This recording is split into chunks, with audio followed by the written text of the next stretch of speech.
Guys, Pakistan already default कर चुका है और हम एक बैंकरप्ट मुल्क के अंदर रह रहे हैं। ये कहना है हमारे पाकिस्तान के डिफेंस मिनिस्टर का। इस बात से अंदाजा लगाया जा सकता है कि पाकिस्तान की राइट नाउ कंडीशन कितनी क्रिटिकल जा रही है और क्या मामलात आगे हमें इन फ्यूचर देखने को मिल सकते हैं। अब यहाँ पर एक और भी चीज़ है कि साथ साथ हमारे डिफेंस मिनिस्टर ने जो इल्ज़ाम लगाया है, जो ब्लेम गेमिंग की है, वो सिंपली ये की है कि भी इसके अंदर कसूरवार पॉलिटिशियंस हैं, ब्यूरोक्रेट्स हैं और साथ ही साथ एस्टेब्लिशमेंट है। ये कहकर बात को टाल दिया जाता है, बट रियल लाइफ सिनेरियो को कोई भी बंदा डिस्कस नहीं करता कि आखिर रीजन क्या है कि भी इतनी अचानक से अनस्टेबिलिटी क्यों क्रिएट की गई है। इतनी ज्यादा अनस्टेबिलिटी अचानक से पाकिस्तान में आ कैसे गई है। और इस चीज को समझने के लिए आपको ये चीज समझनी होगी कि पाकिस्तान इस वक्त कितने ज्यादा क्राइसिस के अंदर जा रहा है बिकॉज ऑफ इम्पोर्ट्स। हमारे पास ना इम्पोर्ट करने के लिए बहुत ज्यादा सामान है। इंपोर्ट एक एक चीज़ हम कर रहे हैं, हर चीज़ हमारी इंपोर्ट हो रही है और हर चीज़ इस वक्त राइट नाउ रुकी हुई है। उनकी एलसीआं रुकी हुई हैं, एलसीआं खुल नहीं रही। अब एलसीज खुल क्यों नहीं रही? और एलसी सिंपली इस वजह से नहीं खुल रही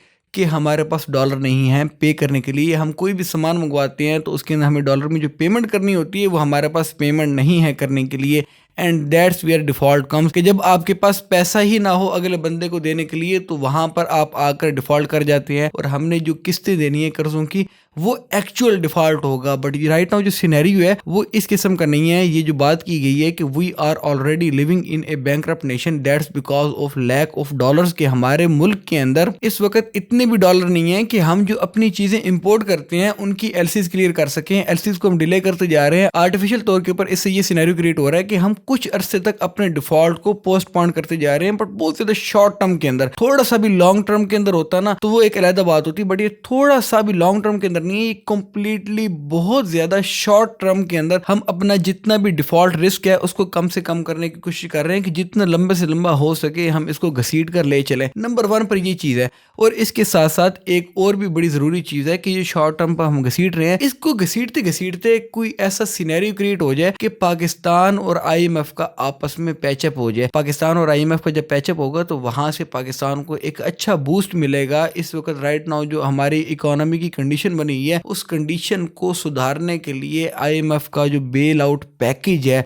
वो मिलना बहुत ज़्यादा ज़रूरी है, जो कि हमने दोबारा अपना कंटिन्यू करवाना है। उसको कंटिन्यू करवाने के लिए हमने क्या कुछ नहीं किया, हमने एक से एक किस्म की जो है वो जुल्म किए हैं। इतना ज़बरदस्त किस्म का जालिम हमने बजट निकाला है, बट उसके बावजूद भी हमारे पास अभी तक कोई भी इस किस्म की न्यूज़ नहीं आई कि हम किसी भी वक्त अनकरीब आईएमएफ का पैकेज पाकिस्तान में आते हुए देख रहे हैं। अब इसके बाद एक और चीज़ भी देखनी है कि हमें किसी और जगह से उम्मीद की किरण नज़र नहीं आ रही। अब वो क्यों नहीं नज़र आ रही, उसका एक बहुत ही ज़्यादा आसान जवाब है जो कि कई लोगों को कड़वा भी लगेगा। वो सिंपली ये है कि उम्मीद की किरण तब नजर आती है जब आपके जो डिसीजंस होते हैं ना वो आप लॉन्ग टर्म के हिसाब से लें, अपनी प्लानिंग इस तरीके से करें कि वो लंबे अरसे तक चल सके। प्लानिंग ऐसी प्लानिंग ना हो कि आज आप कोई डिसीजन ले रहे हैं, कल आप कोई डिसीजन उसको जो है रिवर्स करके कर रहे हैं और परसों आप बिल्कुल एक नए डिसीजन की तरफ जा रहे हैं। इवन के पाकिस्तान जियोपॉलिटिकली इतनी ज्यादा आइडियल लोकेशन के ऊपर है कि बहुत ज़्यादा दुनिया में कम ममालिक हैं जो कि इतनी ज़्यादा आइडियल लोकेशन के ऊपर और जियोपॉलिटिकली इतनी ज़्यादा इंपॉर्टेंट हो जितनी एक हमारी पाकिस्तान की नेशन है। और इसको हमने कैश भी बहुत ज़्यादा की है। ऐसा नहीं है कि हमने इसको कैश नहीं किया, हमने इसको बहुत ज़्यादा कैश किया है।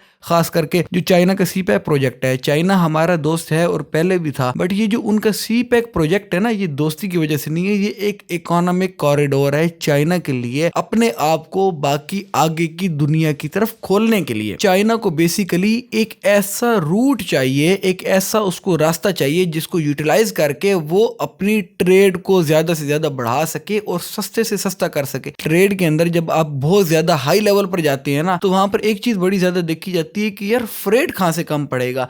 देखिए अगर किसी ने कोई इतना सारा सामान मंगवाना है चलो वो तो फ्रेट जो है अफोर्ड कर लेगा। जब आप हजारों कंटेनर्स के ऊपर आते हैं ना और चाइना के हिसाब से मिलियंस ऑफ कंटेनर्स के ऊपर जब आप आते हैं ना तो मिलियंस ऑफ कंटेनर का जो फ्रेट होता है वो बिलियंस के अंदर होता है। तो वो जितना भी आप कम से कम लेकर आ सकें उसको उतना ही ज्यादा उसके अंदर बेनिफिट होता है। और ये जो सी पैक है, ये चाइना पाकिस्तान का इकोनॉमिक कॉरिडोर है, ये उस फ्रेट के लिए बहुत ज्यादा फायदेमंद है। साथ ही साथ हमारे पास जो पानी है, जो गवादर की पोर्ट है हमारी, वो एक ऐसी आइडियल लोकेशन के ऊपर है और वो 24 आवर्स 12 मंथ्स हर वक्त रेडी है। कई पोर्ट्स ऐसी नहीं होती, कई जगहों के ऊपर पानी इस तरीके से, पानी की अवेलेबिलिटी नहीं होती, गर्म पानी की अवेलेबिलिटी इस तरीके से नहीं होती जिस तरीके से ग्वादर पोर्ट के ऊपर है। और चाइना के लिए बहुत ही ज्यादा आइडियल लोकेशन है और उसने पाकिस्तान के इन्वेस्टमेंट की, सब कुछ किया, उसने लोन्स भी प्रोवाइड किए सी पैक के अंडर, उसने काफी कुछ पाकिस्तान को दिया। बट उसने अब हाथ अपने ऐसे खड़े किए हैं कि वो हमें दूर दूर तक साथ देता हुआ नजर नहीं आ रहा। एक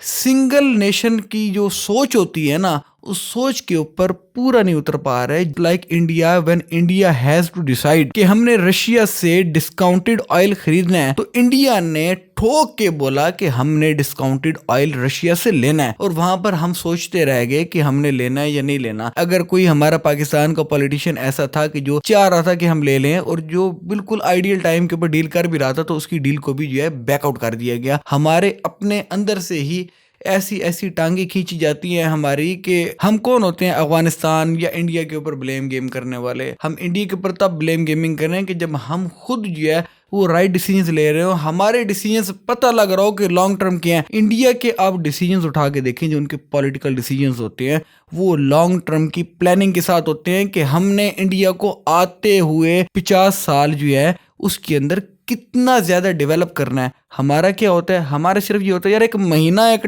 टप जाए ना ये वाला, तो हमारे लिए इनफ होगा कि एक महीना भी हमारे लिए गुजारना मुश्किल हो रहा है, हमारे पास इतना भी डॉलर राइट नाउ अवेलेबल नहीं है। Well that's all for it दो। अल्लाह हाफिज़, टेक केयर ऑफ योरसेल्फ।